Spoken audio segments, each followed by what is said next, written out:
Characters of Dramatic Writers by Charles Lamb. When I selected for publication in 1808 specimens of English dramatic poets who lived about the time of Shakespeare, the kind of extracts which I was anxious to give were not so much passages of wit and humor, though the old plays are rich in such, as scenes of passion, sometimes of the deepest quality, interesting situations, serious descriptions, that which is more nearly allied to poetry than to wit and to tragic rather than to comic poetry. The plays which I made choice of were, with few exceptions, such as treat of human life and manners, rather than masques and Arcadian pastorals, with their train of abstractions, unimpassioned deities, passionate mortals, Cleius and Medorus and Amyntas and Amaryllis. My leading design was to illustrate what may be called the moral sense of our ancestors, to show in what manner they felt when they placed themselves by the power of imagination in trying circumstances, in the conflicts of duty and passion, or the strife of contending duties, what sort of loves and enmities theirs were, how their griefs were tempered, and their full-sworn joys abated, how much of Shakespeare shines in the great men his contemporaries, and how far in his divine mind and manners he surpassed them and all mankind. I was also desirous to bring together some of the most admired scenes of Fletcher and Massinger, in the estimation of the world, the only dramatic poets of that age entitled to be considered after Shakespeare, and by exhibiting them in the same volume with the more impressive scenes of old Marlowe, Heywood, Tourneur, Webster, Ford, and others, to show what we had slighted, while beyond all proportion we had been crying up one or two favorite names. From the desultory criticisms which accompanied that publication, I have selected a few which I thought would best stand by themselves, as requiring least immediate reference to the play or passage by which they were suggested. Lust's Dominion, or the Lascivious Queen. This tragedy is in King Cambyses' vein, rape and murder and superlatives, huffing braggart puffed lines, such as the playwriters anterior to Shakespeare are full of, and Pistol but coldly imitates. Tamburlaine the Great, or the Scythian Shepherd. The loons of Tamburlaine are perfect midsummer madness. Nebuchadnezzar's are mere modest pretensions compared with the thundering vaunts of this Scythian shepherd. He comes in drawn by conquered kings, and reproaches these pampered jades of Asia that they can draw but 20 miles a day. Till I saw this passage with my own eyes, I never believed that it was anything more than a pleasant burlesque of mine ancients. But I can assure my readers that it is soberly set down in a play, which their ancestors took to be serious. Edward II. In a very different style from mighty Tamburlaine is the tragedy of Edward II. The reluctant pangs of abdicating royalty in Edward furnished hints, which Shakespeare scarcely improved in his Richard II, and the death scene of Marlowe's king moves pity and terror beyond any scene ancient or modern with which I am acquainted. The Rich Jew of Malta. Marlowe's Jew does not approach so near to Shakespeare's as his Edward II does to Richard II. Barabbas is a mere monster brought in with a large painted nose to please the rabble. He kills in sport, poisons whole nunneries, invents infernal machines. He is just such an exhibition as a century or two earlier might have been played before the Londoners, by the royal command, when a general pillage and massacre of the Hebrews had been previously resolved on in the cabinet. It is curious to see a superstition wearing out. The idea of a Jew, which our pious ancestors contemplated with so much horror, has nothing in it now revolting. We have tamed the claws of the beast and pared its nails, and now we take it to our arms, fondle it, write plays to flatter it. It is visited by princes, affects a taste, patronizes the arts, and is the only liberal and gentlemanlike thing in Christendom. Dr. Faustus. The growing horrors of Faustus's last scene are awfully marked by the hours and half-hours as they expire, and bring him nearer and nearer to the exactment of his dire compact. It is indeed an agony and a fearful colluctation.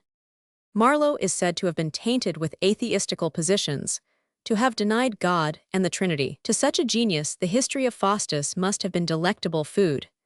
To wander in fields where curiosity is forbidden to go, to approach the dark gulf, near enough to look in, to be busied in speculations, which are the rottingest part of the core of the fruit that fell from the tree of knowledge. One, Barabbas the Jew, and Faustus the conjurer, are offsprings of a mind which at least delighted to dally with interdicted subjects. They both talk a language which a believer would have been tender of putting into the mouth of a character, though but in fiction. But the holiest minds have sometimes not thought it reprehensible to counterfeit impiety in the person of another, to bring vice upon the stage speaking her own dialect.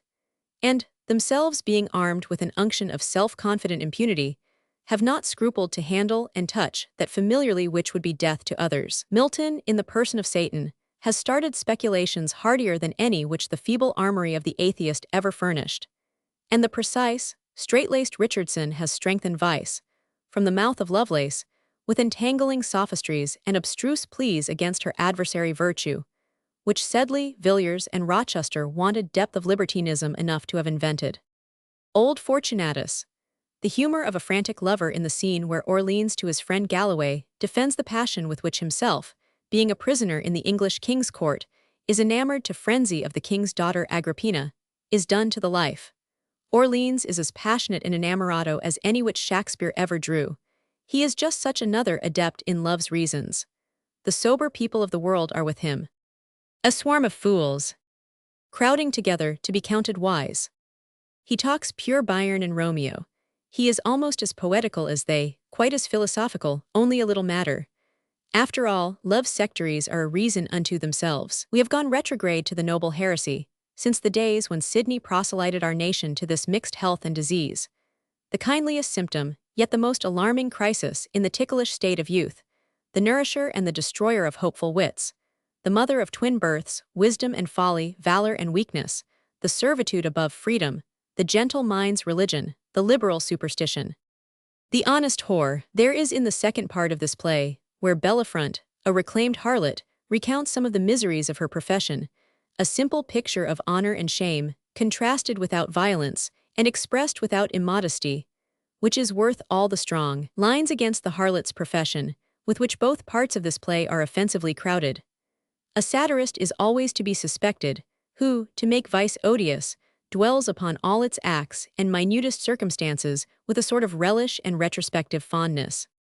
But so near are the boundaries of panegyric and invective that a worn-out sinner is sometimes found to make the best declaimer against sin. The same high-seasoned descriptions, which in his unregenerate state served but to inflame his appetites, in his new province of a moralist will serve him, a little turned, to expose the enormity of those appetites in other men. When Cervantes, with such proficiency of fondness dwells upon the Don's library, who sees not that he has been a great reader of books of knight-errantry, perhaps was at some time of his life in danger of falling into those very extravagances which he ridiculed so happily in his hero. Antonio and Melida. The situation of Andrugio and Lucio in the first part of this tragedy, where Andrugio, Duke of Genoa, banished his country, with the loss of a son supposed drowned, is cast upon the territory of his mortal enemy the Duke of Venice, with no attendants but Lucio, an old nobleman and a page, resembles that of Lear and Kent in that king's distresses. Andrugio, like Lear, manifests a king-like impatience, a turbulent greatness, and affected resignation. The enemies which he enters lists to combat, despair and mighty grief and sharp impatience, and the forces which he brings to vanquish them, cornets of horse and sea, are in the boldest style of allegory. They are such a race of mourners, as the infection of sorrows loud in the intellect might beget on some pregnant cloud in the imagination. The prologue to the second part, for its passionate earnestness, and for the tragic note of preparation which it sounds, might have preceded one of those old tales of Thebes or Pelops' line, which Milton has so highly commended, as free from the common error of the poets in his day, of intermixing comic stuff with tragic sadness and gravity, brought in without discretion corruptly to gratify the people. It is as solemn a preparative as the warning voice which he who saw the apocalypse heard cry, "What you will? Oh, I shall ne'er forget how he went clothed." Act 1, Scene 1.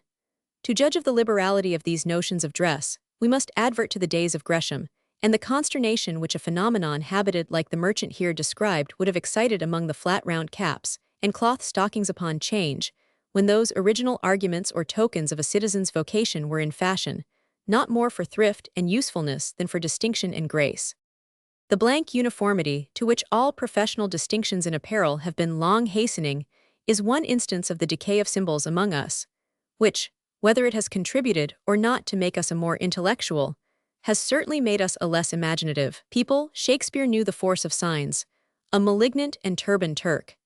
This meal-cap miller, says the author of God's Revenge Against Murder, to express his indignation at an atrocious outrage committed by the miller Pierrot upon the person of the fair Marietta.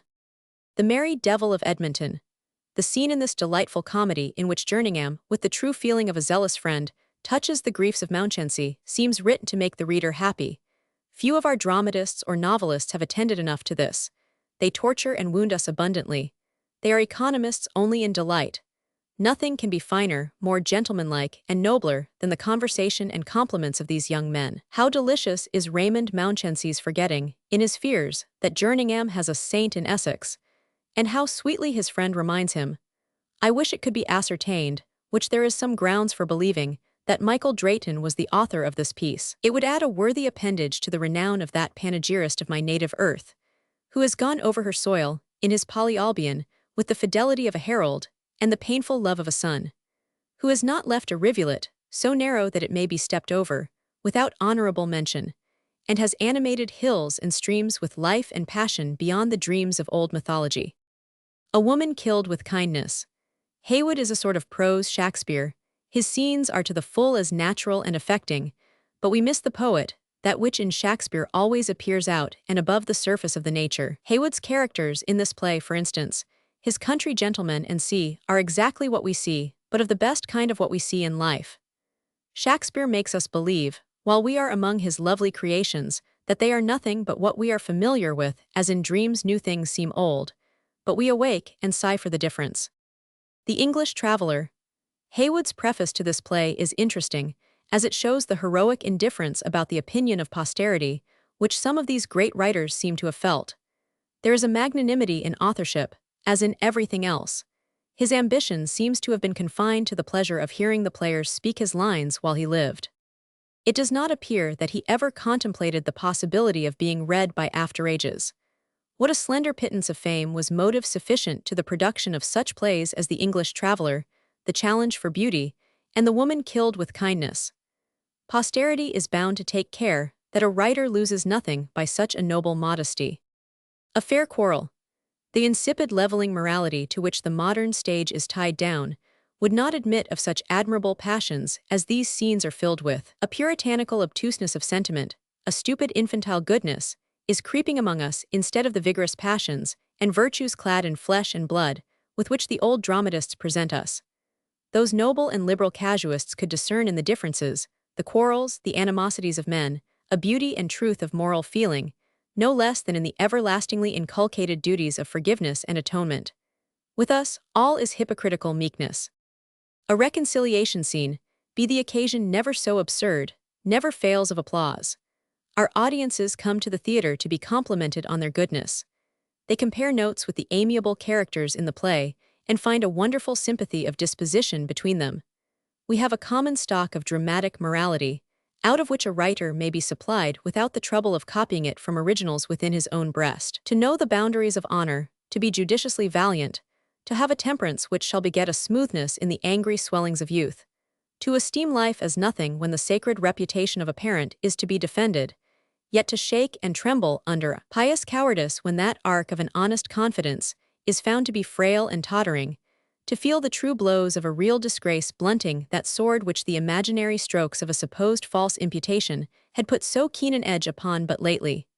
To do, or to imagine this done, in a feigned story, asks something more of a moral sense, somewhat a greater delicacy of perception in questions of right and wrong, than goes to the writing of 2 or 3 hackneyed sentences about the laws of honor as opposed to the laws of the land or a commonplace against dueling. Yet such things would stand a writer nowadays in far better stead than Captain Agar and his conscientious honor, and he would be considered as a far better teacher of morality than old Rowley or Middleton, if they were living. A new wonder, a woman never vexed. The old playwriters are distinguished by an honest boldness of exhibition. They show everything without being ashamed. If a reverse in fortune is to be exhibited, they fairly bring us to the prison grate and the alms basket. A poor man on our stage is always a gentleman. He may be known by a peculiar neatness of apparel and by wearing black. Our delicacy, in fact, forbids the dramatizing of distress at all. It is never shown in its essential properties. It appears but as the adjunct of some virtue, as something which is to be relieved, from the approbation of which relief the spectators are to derive a certain soothing of self-referred satisfaction. We turn away from the real essences of things to hunt after their relative shadows, moral duties. Whereas, if the truth of things were fairly represented, the relative duties might be safely trusted to themselves, and moral philosophy lose the name of a science. The witch, though some resemblance may be traced between the charms in Macbeth and the incantations in this play, which is supposed to have preceded it, this coincidence will not detract much from the originality of Shakespeare. His witches are distinguished from the witches of Middleton by essential differences. These are creatures to whom man or woman, plotting some dire mischief, might resort for occasional consultation. Those originate deeds of blood, and begin bad impulses to men. From the moment that their eyes first meet with Macbeth's, he is spellbound. That meeting sways his destiny. He can never break the fascination. These witches can hurt the body, those have power over the soul. Hecate in Middleton has a son, a low buffoon. The hags of Shakespeare have neither child of their own, nor seem to be descended from any parent. They are foul anomalies, of whom we know not whence they are sprung, nor whether they have beginning or ending. As they are without human passions, so they seem to be without human relations. They come with thunder and lightning, and vanish to airy music. This is all we know of them. Except Hecate, they have no names, which heightens their mysteriousness. The names and some of the properties which the other author has given to his hags excite smiles. The weird sisters are serious things. Their presence cannot coexist with mirth, but in a lesser degree, the witches of Middleton are fine creations. Their power, too, is in some measure over the mind. They raise jars, jealousies, strifes, like a thick scurf over life. The Witch of Edmonton, Mother Sire in this wild play, differs from the hags of both Middleton and Shakespeare. She is the plain, traditional old woman witch of our ancestors, poor, deformed, and ignorant, the terror of villages, herself amenable to a justice. That should he a hardy sheriff, with the power of the county at his heels, that would lay hands on the weird sisters. They are of another jurisdiction. But upon the common and received opinion, the author or authors have engrafted strong fancy. There is something frightfully earnest in her invocations to the familiar. The Revenger's Tragedy. The reality and life of the dialogue, in which Vindice and Hippolito first tempt their mother, and then threaten her with death for consenting to the dishonor of their sister, passes any scenical illusion I ever felt. I never read it, but my ears tingle, and I feel a hot blush overspread my cheeks, as if I were presently about to proclaim such malefactions of myself, as the brothers here rebuke in their unnatural parent, in words more keen and dagger-like than those which Hamlet speaks to his mother. Such power has the passion of shame truly personated, not only to strike guilty creatures unto the soul, but to appall even those that are free. The Duchess of Malfi. All the several parts of the dreadful apparatus with which the death of the Duchess is ushered in, the waxen images which counterfeit death, the wild mask of madmen, the tomb maker, the bellman, the living person's dirge, the mortification by degrees, are not more remote from the conceptions of ordinary vengeance than the strange character of suffering which they seem to bring upon their victim is out of the imagination of ordinary poets. As they are not like inflictions of this life, so her language seems not of this world. She has lived among horrors till she has become native and endowed unto that element. She speaks the dialect of despair. Her tongue has a smatch of Tartarus and the soul's in bale. To move a horror skillfully, to touch a soul to the quick, to lay upon fear as much as it can bear, to wean and weary a life till it is ready to drop, and then step in with mortal instruments to take its last forfeit. This only a Webster can do. Inferior geniuses may upon horror's head horrors accumulate, but they cannot do this. They mistake quantity for quality, they terrify babes with painted devils, but they know not how a soul is to be moved. Their terrors want dignity, their affrightments are without decorum.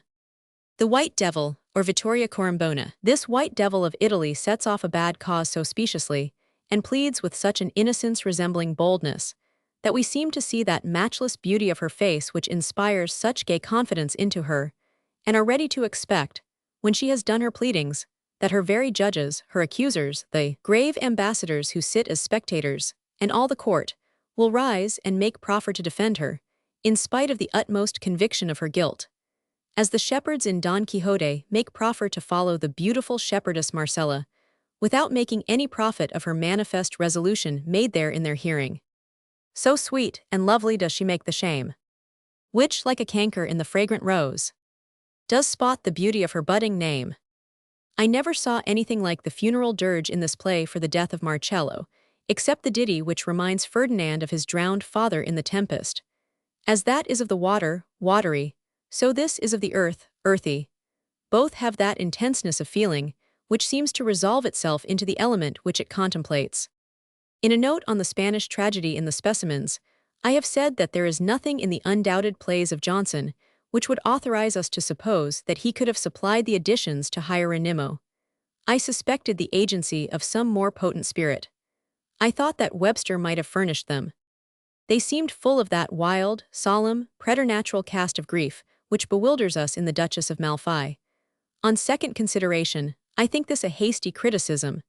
They are more like the overflowing griefs and talking distraction of Titus Andronicus. The sorrows of the Duchess set inward. If she talks, it is little more than soliloquy imitating conversation in a kind of bravery. The broken heart. I do not know where to find in any play a catastrophe so grand, so solemn, and so surprising as in this. This is indeed, according to Milton, to describe high passions and high actions. The fortitude of the Spartan boy, who let a beast gnaw out his bowels till he died without expressing a groan, is a faint bodily image of this dilaceration of the spirit, and exenteration of the inmost mind, which Calantha, with a holy violence against her nature, keeps closely covered, till the last duties of a wife and a queen are fulfilled. Stories of martyrdom are but of chains and the stake, a little bodily suffering. These torments. On the purest spirits prey, as on entrails, joints and limbs, with answerable pains, but more intense. What a noble thing is the soul, in its strengths and in its weaknesses! Who would be less weak than Calantha? Who can be so strong? The expression of this transcendent scene almost bears us in imagination to Calvary and the cross, and we seem to perceive some analogy between the scenical suffering which we are here contemplating and the real agonies of that final completion to which we dare no more than hint a reference. Ford was of the first order of poets. He sought for sublimity, not by parcels, in metaphors or visible images, but directly where she has her full residence, in the heart of man, in the actions and sufferings of the greatest minds.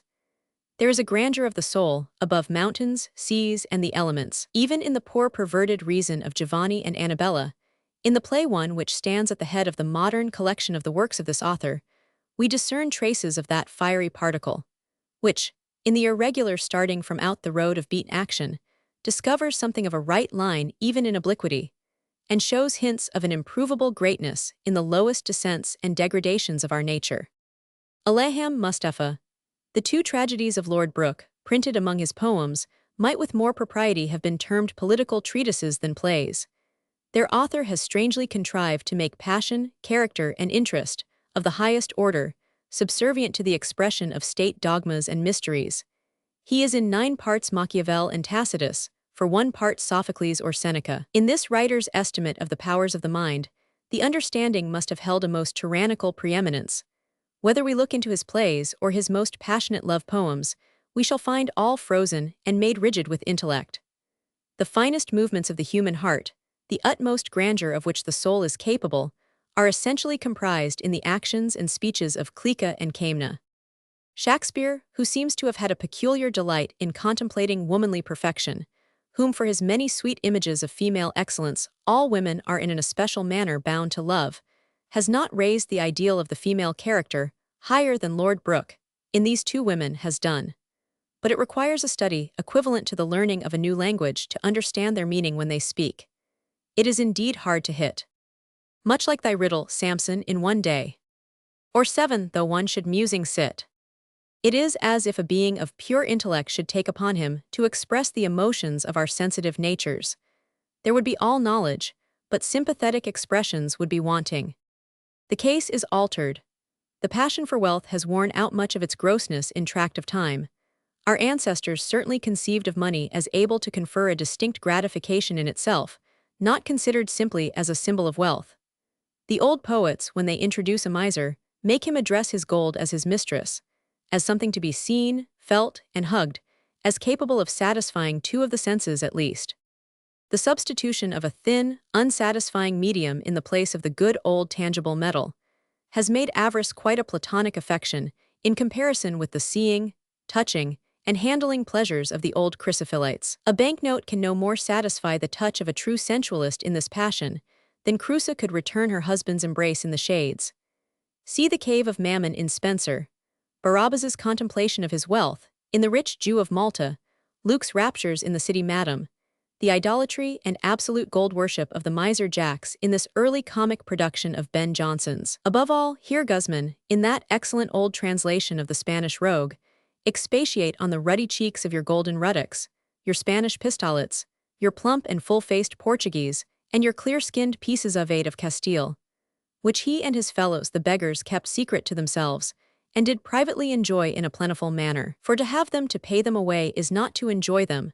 To enjoy them is to have them lying by us, having no other need of them than to use them for the clearing of the eyesight and the comforting of our senses. These we did carry about with us, sewing them in some patches of our doublets near unto the heart, and as close to the skin as we could handsomely quilt them in, holding them to be restorative. Poetaster. This Roman play seems written to confute those enemies of Ben in his own days and hours, who have said that he made a pedantical use of his learning. He has here revived the whole court of Augustus by a learned spell. We are admitted to the society of the illustrious dead. Virgil, Horace, Ovid, Tibullus converse in our own tongue more finely and poetically than they were used to express themselves in their native Latin. Nothing can be imagined more elegant, refined, and court-like than the scenes between this Louis XIV of antiquity and his literati. The whole essence and secret of that kind of intercourse is contained therein. The economical liberality by which greatness, seeming to waive some part of its prerogative, takes care to lose none of the essentials. The prudential liberties of an inferior, which flatter by commanded boldness and soothe with complimentary sincerity. These, and 1,000 beautiful passages from his new inn, his Cynthia's revels, and from those numerous court masques and entertainments, which he was in the daily habit of furnishing, might be adduced to show the poetical fancy and elegance of mind of the supposed rugged old bard. Alchemist. The judgment is perfectly overwhelmed by the torrent of images, words, and book knowledge with which Epicure Mammon Act Roman 2, Scene 2 confounds and stuns his incredulous hearer. They come pouring out like the successive falls of Nilus. They doubly redouble strokes upon the foe. Description outstrides proof. We are made to believe effects before we have testimony for their causes. If there is no one image which attains the height of the sublime, yet the confluence and assemblage of them all produces a result equal to the grandest poetry. The huge Xerxean army countervails against single Achilles. Epicure Mammon is the most determined offspring of its author. It has the whole matter and copy of the father, eye, nose, lip, the trick of his frown. It is just such a swaggerer as contemporaries have described old Ben to be. Meercraft, Bobadil, the host of the New Inn, have all his image and superscription, but Mammon is arrogant pretension personified. Sir Samson Legend, in Love for Love, is such another lying, overbearing character, but he does not come up to Epicure Mammon. What a towering bravery there is in his sensuality. He affects no pleasure under a sultan. It is as if Egypt with Assyria strove in luxury. Bussy d'Amboise, Byron's Conspiracy, Byron's Tragedy, and C. Webster has happily characterized the full and heightened style of Chapman, who, of all the English playwriters, perhaps approaches nearest to Shakespeare in the descriptive and didactic, in passages which are less purely dramatic. He could not go out of himself, as Shakespeare could shift at pleasure, to inform and animate other existences. But in himself, he had an eye to perceive, and a soul to embrace all forms and modes of being. He would have made a great epic poet, if indeed he has not abundantly shown himself to be one. For his Homer is not so properly a translation as the stories of Achilles and Ulysses rewritten. The earnestness and passion which he has put into every part of these poems would be incredible to a reader of mere modern translations. His almost Greek zeal for the glory of his heroes can only be paralleled by that fierce spirit of Hebrew bigotry, with which Milton, as if personating one of the zealots of the old law, clothed himself when he sat down to paint the acts of Samson against the uncircumcised. The great obstacle to Chapman's translations being read is their unconquerable quaintness. He pours out in the same breath the most just and natural, and the most violent and crude expressions. He seems to grasp at whatever words come first to hand while the enthusiasm is upon him, as if all other must be inadequate to the divine meaning. But passion, the all in poetry, is everywhere present, raising the low, dignifying the mean, and putting sense into the absurd. He makes his readers glow, weep, tremble, take any affection which he pleases, be moved by words, or in spite of them be disgusted, and overcome their disgust. Maid's Tragedy. One characteristic of the excellent old poets is their being able to bestow grace upon subjects which naturally do not seem susceptible of any. I will mention two instances: Zelmane in the Arcadia of Sidney, and Helena in the All's Well That Ends Well of Shakespeare. What can be more unpromising, at first sight, than the idea of a young man disguising himself in woman's attire and passing himself off for a woman among women, and that for a long space of time? Yet Sir Philip has preserved so matchless a decorum that neither does Pyrocles' manhood suffer any stain for the effeminacy of Zelmane, nor is the respect due to the princesses at all diminished when the deception comes to be known. In the sweetly constituted mind of Sir Philip Sidney, it seems as if no ugly thought or unhandsome meditation could find a harbor. He turned all that he touched into images of honor and virtue. Helena in Shakespeare is a young woman seeking a man in marriage. The ordinary rules of courtship are reversed, the habitual feelings are crossed. Yet with such exquisite address this dangerous subject is handled, that Helena's forwardness loses her no honor. Delicacy dispenses with its laws in her favor, and nature, in her single case, seems content to suffer a sweet violation. Aspasia in The Maid's Tragedy is a character equally difficult with Helena, of being managed with grace. She too is a slighted woman, refused by the man who had once engaged to marry her. Yet it is artfully contrived that while we pity we respect her, and she descends without degradation. Such wonders true poetry and passion can do, to confer dignity upon subjects which do not seem capable of it. But Aspasia must not be compared at all points with Helena. She does not so absolutely predominate over her situation, but she suffers some diminution, some abatement of the full luster of the female character, which Helena never does. Her character has many degrees of sweetness, some of delicacy, but it has weakness, which, if we do not despise, we are sorry for. After all, Beaumont and Fletcher were but an inferior sort of Shakespeare's and Sidney's. Philaster, the character of Bellario, must have been extremely popular in its day. For many years after the date of Philaster's first exhibition on the stage, scarce a play can be found without one of these women pages in it, following in the train of some pre-engaged lover, calling on the gods to bless her happy rival, his mistress, whom no doubt she secretly curses in her heart, giving rise to many pretty equivokes by the way on the confusion of sex, and either made happy at last by some surprising turn of fate, or dismissed with the joint pity of the lovers and the audience. Don has a copy of verses to his mistress, dissuading her from a resolution, which she seems to have taken up from some of these scenical representations, of following him abroad as a page. It is so earnest, so weighty, so rich in poetry, in sense, in wit and pathos, that it deserves to be read as a solemn close in future to all such sickly fancies as he there deprecates. Thierry and Theodoret. The scene where Ordella offers her life a sacrifice, that the King of France may not be childless, I have always considered as the finest in all Fletcher, and Ordella to be the most perfect notion of the female heroic character, next to Calantha in The Broken Heart. She is a piece of sainted nature, yet noble as the whole passage is, it must be confessed that the manner of it, compared with Shakespeare's finest scenes, is faint and languid. Its motion is circular, not progressive. Each line revolves on itself in a sort of separate orbit. They do not join into one another like a running hand. Fletcher's ideas moved slow. His versification, though sweet, is tedious, it stops at every turn. He lays line upon line, making up one after the other, adding image to image so deliberately that we see their junctures. Shakespeare mingles everything, runs line into line, embarrasses sentences and metaphors. Before one idea has burst its shell, another is hatched and clamorous for disclosure. Another striking difference between Fletcher and Shakespeare is the fondness of the former for unnatural and violent situations. He seems to have thought that nothing great could be produced in an ordinary way. The chief incidents in some of his most admired tragedies show this. Shakespeare had nothing of this contortion in his mind, none of that craving after violent situations, and flights of strained and improbable virtue, which I think always betrays an imperfect moral sensibility. The wit of Fletcher is excellent too, like his serious scenes, but there is something strained and far-fetched in both. He is too mistrustful of nature, he always goes a little on one side of her. Shakespeare chose her without a reserve, and had riches, power, understanding, and length of days with her for a dowry. Faithful shepherdess.